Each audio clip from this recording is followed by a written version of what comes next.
For the next 30 minutes, you have a chance to call the law.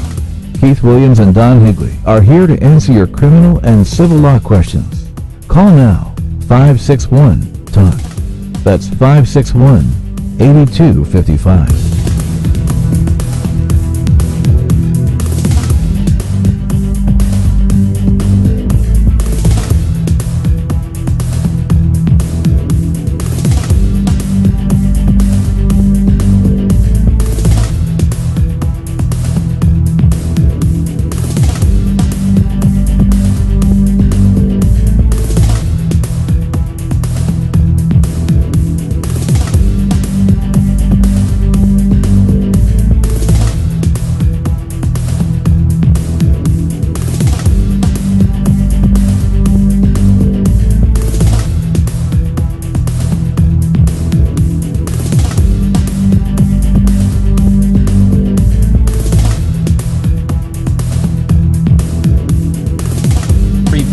FM, The Source.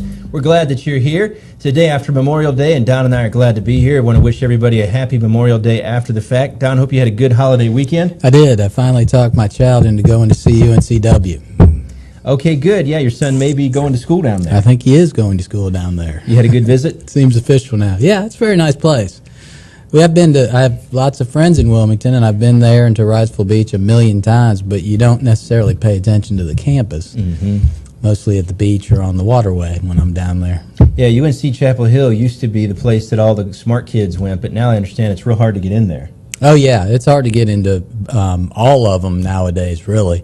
But UNCW's they say, the second hardest behind UNC Chapel Hill, and that includes state. Yeah, I've heard it's up and coming. Just because great. All these really intelligent, mature 18-year-olds want to go to the beach to go to school, so there's a lot of competition.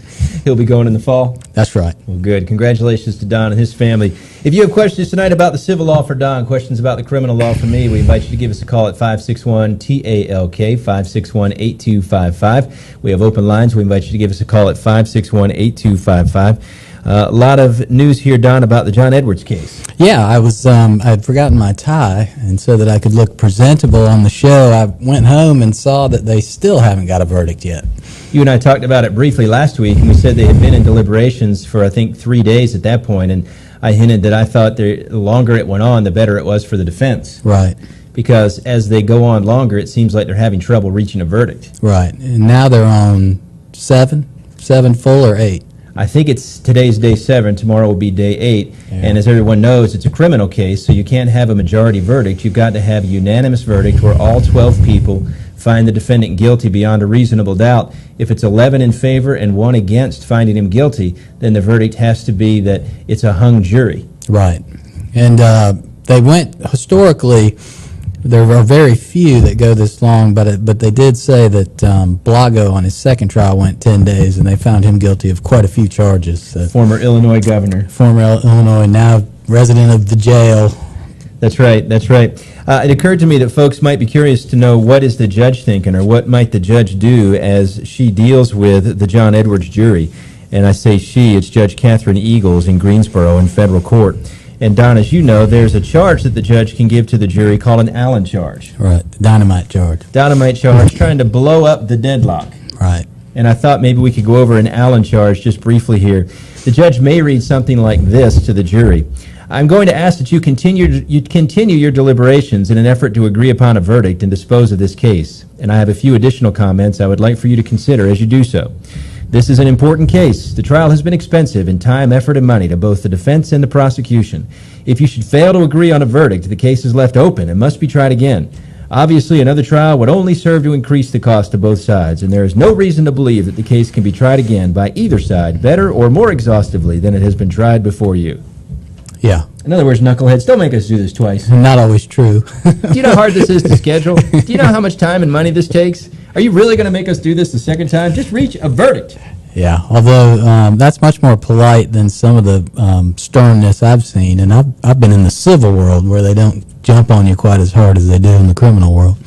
Right. Sometimes a judge will really get on the jury, and sometimes if the jury convicts, or in a civil case, if they find the person liable, that could be an issue for appeal. Right, if you've been too stern, because they have to be able to, if he's effectively instructing them not to hold on to their core belief of what the evidence showed, then he's erroneously instructing them. That's right, because if you have a juror, in this case, for example, who's convinced that the defendant is guilty beyond a reasonable doubt, it would be improper for the judge to say or do something that would cause the juror to give up that truly held belief. Right.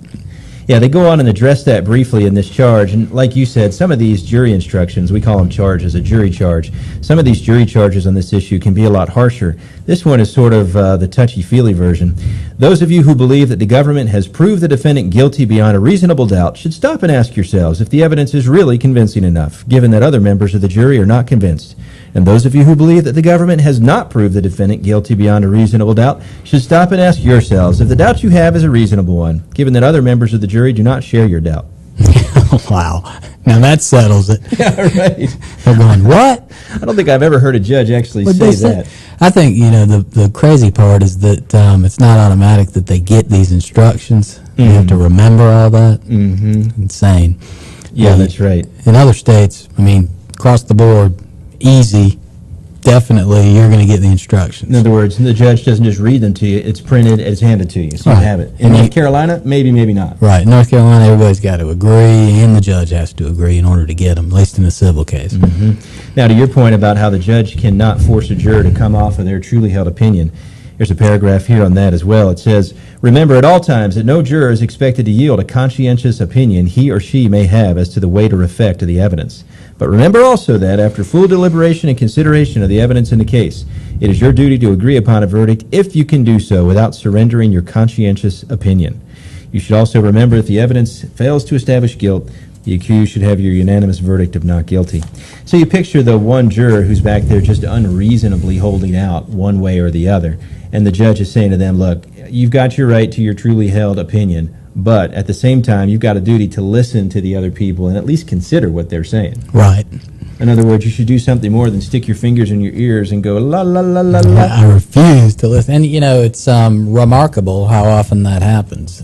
We had a civil case in a medical malpractice come down fairly recently where it was reversed because the juror went back in there and said, I'm definitely not going to find for this plaintiff. Not going to listen to anybody in here and not going to do it. Made up my mind on Monday, 2 weeks ago, that I was not going to do it. Made up the juror's mind before the evidence was even all the way in. Right. So, and as you know, very, very hesitant. The courts do not want to disturb a jury verdict or look inside the jury's behavior, but that was such an extreme example that they had to reverse it and send it down for a new trial, which is really a waste of everyone's time. And remarkably, that doesn't. I think it's way overblown how jurors are wild and do crazy things. 99 times out of 100, they go back there and do their best, go over the evidence, and make a decision based on what they believe. Well, that's exactly right. Talking about the John Edwards case tonight and talking about the jury deliberations, 561-TALK, 561-8255. If you have questions about the criminal law for me or questions about the civil law for Don, you mentioned jury misconduct, and you're right, at least in my experience, it agrees with yours. The vast majority of the time, the jury reaches a reasonable decision, and they do it in a reasonable frame of time. Right. But the judge does have to admonish the jury not to make up their mind before they've heard all the evidence, certainly not to do their own investigation, and that's becoming more of a problem. Right. You do see a lot of that with the advent of the Internet, a lot of people getting on there, a lot of people bragging about what they've done in terms of pre-deliberation research on Facebook. I've seen that come out. Or other misconduct that they talk about on Facebook. This guy's guilty and I know it.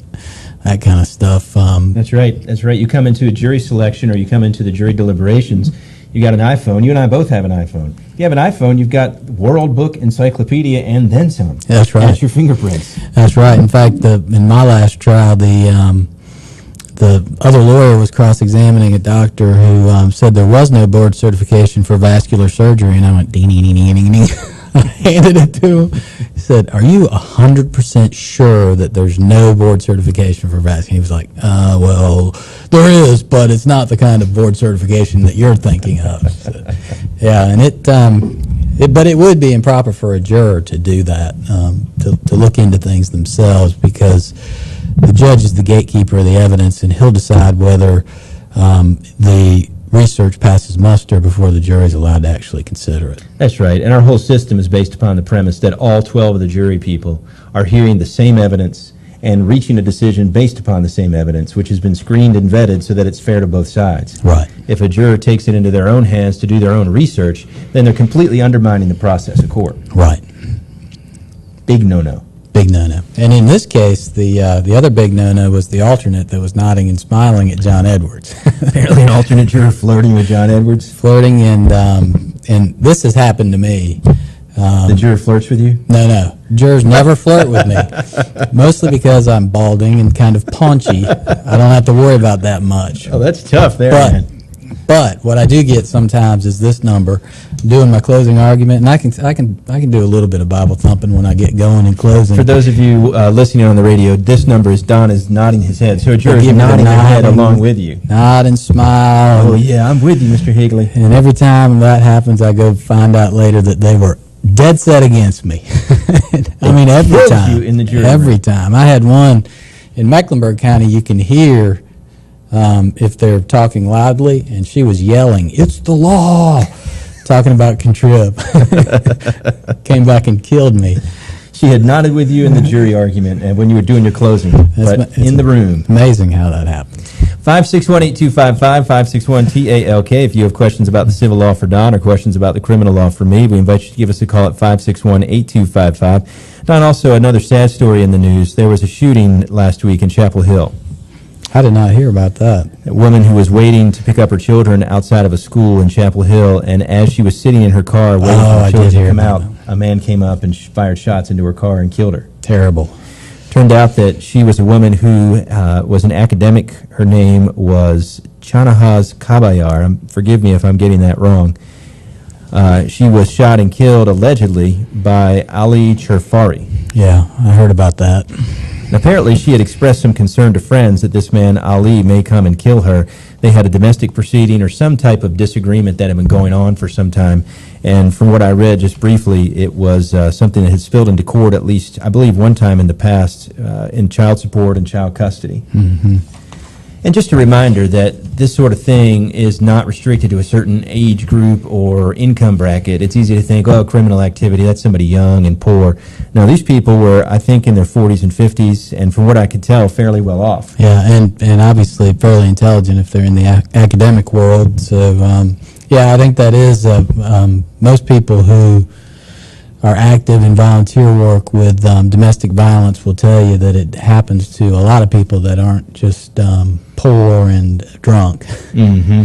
And as a criminal defense lawyer, it's something that I see both sides of, because I think in the past we have not done enough as a society to address domestic violence. I think in the present we have almost swung too far the other way, where anything that an alleged victim of domestic violence, often a female, anything she says in the courtroom is pretty much taken for granted, at least initially, by the court. Right. Because they don't want this to be the one case where they fail to issue whatever's requested and then the person's killed. Right. But that can be abused, and yes, there are women and there are men out there, certainly too, who would abuse and who do abuse that process to get an advantage in a domestic case or to get back at the other person out of spite. Yeah, no question. So it's a real hard thing because you're trying to strike that right balance, and you're trying to prevent situations like this from happening. Right, and that's the problem. If you get one awful situation like that, you can imagine if you were down there, you're a district court judge, you got a domestic violence protective order in front of you for signature, you're going to err on the side of, let's sign this thing. Worst case scenario, this guy doesn't talk to her for a while. Yeah, that's right. If you're in a situation like that where you're the victim of domestic violence, as Don mentioned, there are a number of volunteer organizations that will assist you with that. If you're in a situation where you find yourself inclined to commit domestic violence, you're just so angry you feel like you can't restrain yourself, there are places that you can go and you can get help as well. Don't let it get to the point where physical altercations, where violence and blows are being traded back and forth. Right. Get some help. Yeah, it may start small, but no matter who you are, no matter how smart you are, no matter how much money you have, it can culminate in something like this in Chapel Hill. Yeah, really bad situation. At school. Yeah. 561-8255, 561-TALK. Questions about the civil law for Don or questions about the criminal law for me, we invite you to give us a call at 561-8255. Don, I see you have an opinion with